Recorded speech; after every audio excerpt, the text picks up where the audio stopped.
Halo guys, assalamualaikum warahmatullahi wabarakatuh. Welcome to my channel, sahabat kerja belajar hidup dari jalan cerita. Seperti biasa, kita bukan bantuin dulu jalan-jalan ke Surabaya. Jangan lupa beli serabi abu. Jumpa lagi dan Ananda Ulika. Terima kasih sudah mampir di channel aku. Kali ini kita akan bahas salah satu dari sahabat Rasulullah yang juga mempelopori awal berdirinya sebuah taman pendidikan. Siapakah itu? So, tidak usah berlama-lama. Happy watching.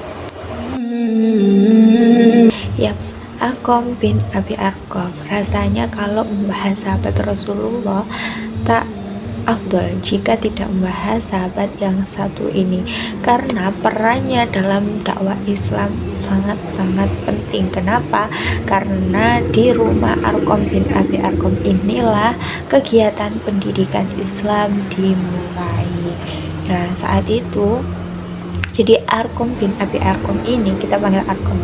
Jadi Arkom bin Abi Arkom ini merupakan sahabat Rasulullah yang ahli perniagaan yang berasal dari Bani Makhzum, sebuah kabilah yang sangat terpandang di Mekah, dan kabilah inilah yang menaungi tokoh-tokoh berpengaruh pada zaman itu seperti Abu Jahal, Khalid bin Walid sebelum masuk Islam.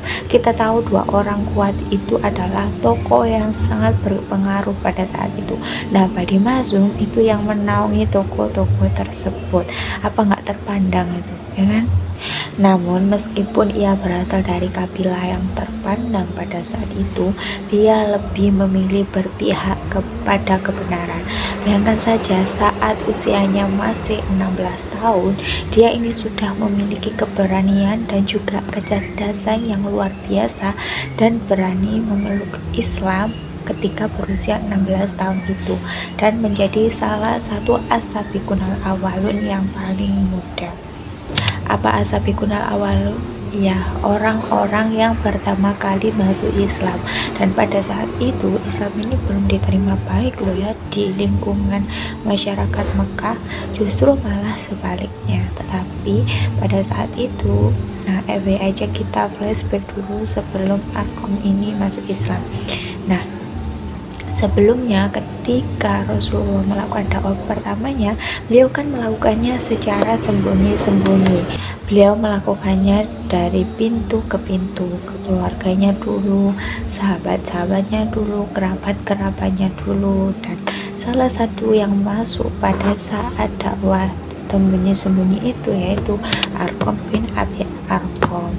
Jadi bisa dibilang dia ini mempunyai keberanian yang besar karena dia masuk Islam pada saat kondisi Islam ini masih kacau-kacaunya, kafir Quraisy lagi ganas-ganasnya ibaratnya.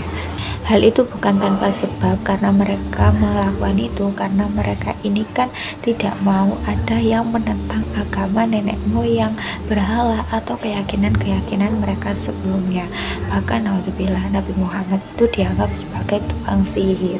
Itulah kenapa masyarakat Quraisy tidak menerima ajaran Islam yang disampaikan oleh Rasulullah SAW. Bahkan mereka akan marah ketika ada siapapun yang masuk Islam. Mereka juga tak segan menyiksa ataupun menghina, mengolok-olok siapapun yang masuk Islam sampai orang tersebut keluar dari Islam kembali. Nah, hal tersebut semakin membuat Rasulullah dan para sahabat yang sudah memeluk Islam semakin ketar-ketir ya kan pada saat itu. Bagaimana mereka ini bisa menyiarkan dan juga mempelajari Islam selanjutnya, karena kekuatan Islam pada saat itu kan belum kuat, alias masih bisa dibilang baru dan masih lemah juga. Makanya itu Rasulullah melakukannya secara sembunyi-sembunyi.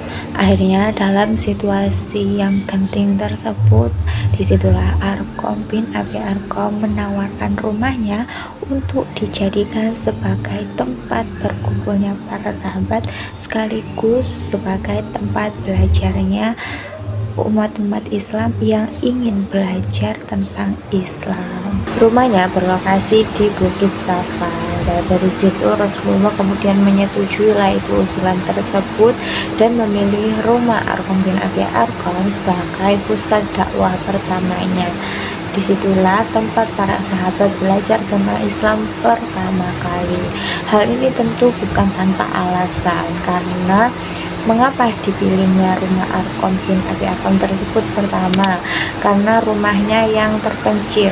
Jadi hal ini memungkinkan agar kaum kafir Quraisy ini tidak mengetahui keberadaan kaum muslimin. Kemudian yang kedua, karena Arkom bin Abi Arkom ini kan termasuk dari Bani Makhzum, sedangkan Bani Makhzum itu adalah musuh dari keluarga besar Rasulullah SAW. Nah, dari situ mereka akan berpikir dua kali ketika mereka mencurigai Arkom bin Abi Arkom tersebut. Yang ketiga, belum ada yang mengetahui keislaman dari Arkom bin Abi Arkom pada saat itu, sehingga mereka ini tidak akan berpikir bahwa Rasul dan para sahabat itu sedang ada di rumah Arkom bin Abi Arkom tersebut. Dan alasan yang terakhir, karena saat itu Arkom bin Abi Arkom ini kan masuk Islam saat usianya masih belasan. Nah, ketika itu Rasulullah ini berpendapat bahwa kemungkinan mereka tidak akan mencurigai Arkom bin Abi Arkom. Kenapa? Karena kalaupun mereka atau umat Islam sedang berkumpul, pasti bukan di tempat Arkom. Mungkin mereka akan memilih tempat-tempat seperti rumah Rasulullah sendiri atau para sahabat terkemuka lainnya gitu. Hal itulah yang membuat Rasulullah berpikir bahwa rumah Arkom bin Abi Arkom dirasa aman untuk tempat berkumpulnya umat muslim pada saat itu. Nah, saat itu rumah Arkom bin Abi Arkom ini bukan hanya tempat untuk berkumpul dan berilmu saja, tetapi tempat untuk belajar Islam, terutama pada generasi awal Islam. Tempat itulah yang dijadikan sebagai Rasulullah untuk mengajarkan ajaran-ajaran Islam kepada para sahabat seperti Al-Quran, Tauhid, dan juga akhlak. Disinilah Rasulullah juga menerapkan pendekatan secara dialogis, teladan, dan juga spiritual. Di situ Rasulullah juga tidak hanya mengajar saja, tetapi memberikan ruang kepada para sahabat untuk berdiskusi mengenai problematika yang dihadapi sehari-hari kepada Rasulullah. Dan disitulah Rasulullah kemudian menjawab pertanyaan dari para sahabat. Disitulah kemudian lahir interaksi dua arah antara Rasulullah dan juga para sahabat lainnya. Lama-kelamaan rumah tersebut pun disebut sebagai Darul Arkom atau Rumah Arkom, dan disinilah kemudian lahirlah madrasah pertama kali. Meskipun hanya berlangsung sekitar 1 bulanan pada tahun keempat kenabian, tetapi saat itu pemeluk Islam sekitar 40 orangan. Baru kemudian setelah Umar bin Khattab masuk Islam, dirasa Umar bin Khattab ini kan orang yang cukup berpengaruh dan juga cukup ditakuti oleh kaum kafir Quraisy, ditambah perintah untuk syiar dakwah secara terang-terangan dari Allah Subhanahu wa taala, maka disitulah Rasulullah dan para sahabat kemudian melakukanlah itu dakwah secara terang-terangan, tidak lagi secara sembunyi-sembunyi. Namun walaupun bisa dibilang cukup singkat, tapi madrasah awal tersebut mencetak generasi-generasi yang berkarakter baik dan juga kuat seperti Abu Bakar, Umar bin Khattab, kemudian Ali bin Abi Thalib, dan masih banyak lagi sahabat-sahabat lainnya yang lahir dari Darul Islam atau rumah Islam tersebut.